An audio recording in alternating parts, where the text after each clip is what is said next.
Hi everyone, welcome back to another episode of Tech Basics.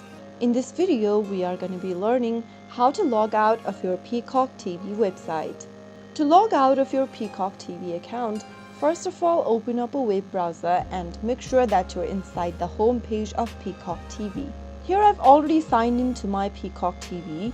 From the first interface, go ahead and click on the profile icon located at the top right hand corner. Now click on the account button at the top right under who's watching. Right after you open up your accounts tab, go to the top right corner and click on your profile picture once again.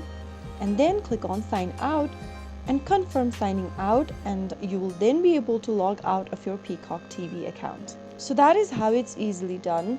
If you found the video to be helpful, go ahead and give us a thumbs up. Don't forget to subscribe to our channel by hitting the subscribe button. Press on the bell icon so that you'll never miss another upcoming upload from us. I will be back again in the next video. Thank you for watching.